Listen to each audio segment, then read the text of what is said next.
കാസർഗോഡ് ജില്ലയിൽ ഹോസ്ദുർഗ് താലൂക്കിലാണ് കേരളത്തിലെ ഏറ്റവും വലിയ കോട്ടയായ ബേക്കൽ ഫോർട്ട് സ്ഥിതി ചെയ്യുന്നത്. 1650 ശിവപ്പ നായ്ക്കർ പണി കഴിപ്പിച്ചതാണ് ഈ ബേക്കൽ ഫോർട്ട് എന്ന് കരുതി പോരുന്നു.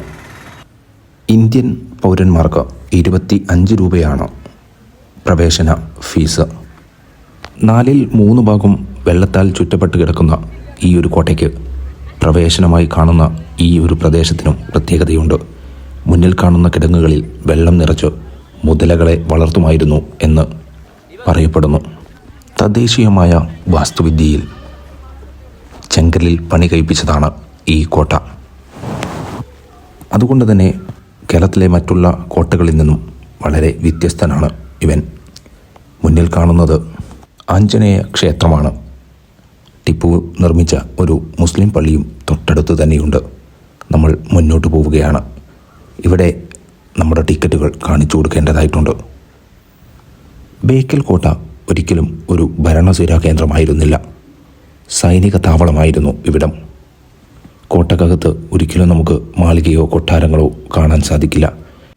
ലോകത്തിൽ തന്നെ ഏറ്റവും കൂടുതൽ കോട്ടകളുള്ളത് ഒരുപക്ഷെ ഇന്ത്യയിലാണ്. മറ്റെല്ലാ കോട്ടകളിലും അവിടെ ഭരണസിരാ കേന്ദ്രവും കൊട്ടാരവും മാളികയും എല്ലാം ഉണ്ടായിട്ടുണ്ട്. നമ്മുടെ ചെങ്കോട്ട തന്നെ നമുക്ക് ഉദാഹരണമായി എടുക്കാം.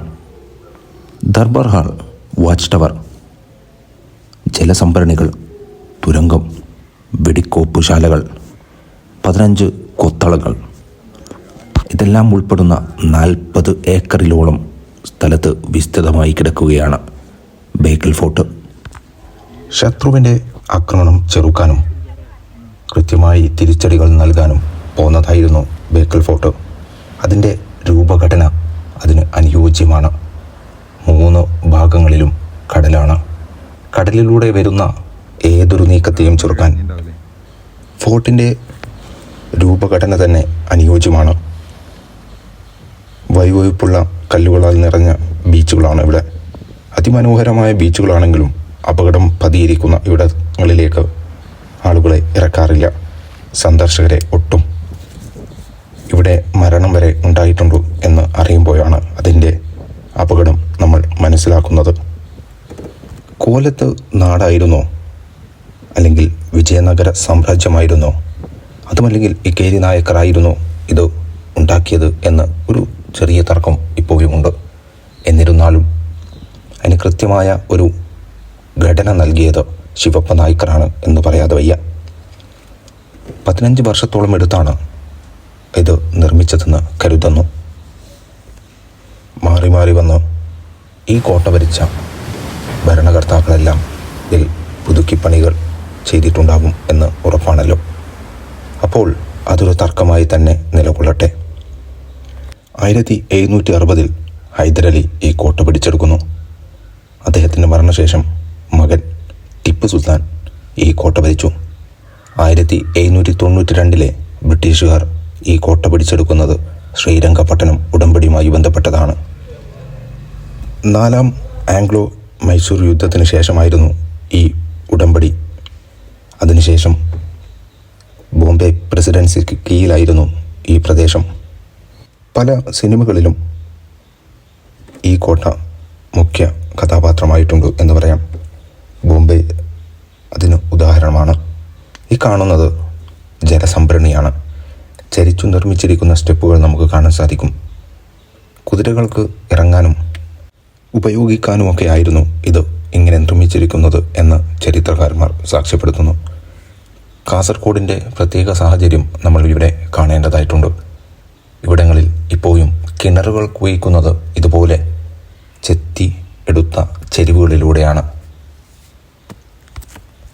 ചെങ്കല്ലുകൾ കൊണ്ട് ചെത്തിയെടുത്തു മനോഹരമായി നിർമ്മിച്ച കിണറുകളാണ് നമ്മുടെ മുന്നിൽ കാണുന്നത്. ചതുരാകൃതിയിലുള്ള കിണറുകൾ. എങ്ങനെയായിരിക്കും ആ സമയങ്ങളിൽ ഇതുപോലുള്ള നിർമ്മിതികൾ ഉണ്ടാക്കിയെടുത്തത് എന്ന് നമ്മൾ ശ്രദ്ധയോടെ കാണേണ്ടതാണ്. വാച്ച് ടവറിന് മുകളിലുള്ള കാഴ്ചയാണ് നിങ്ങൾ കാണുന്നത്. ഏറ്റവും ഉയരം കൂടിയ ഭാഗമാണ് ഇവിടം. ഇവിടെ നിന്ന് നോക്കിയാൽ കോട്ടയുടെ എല്ലാ ഭാഗത്തേക്കുമുള്ള കാഴ്ച ഇവിടെ നിന്ന് ലഭ്യമാണ്. ഇതിൻ്റെ സ്റ്റെപ്പുകൾ നിർമ്മിച്ചിരിക്കുന്നത് ഒരു 45 ഡിഗ്രിയെങ്കിലും ചെരുവുകളിലൂടെയാണ്. എന്തിനായിരിക്കും അങ്ങനെ നിർമ്മിച്ചത് എന്ന് നമുക്ക് ഒരു ചോദ്യമായി മനസ്സിൽ വരാം. ഭാരം കൂടിയ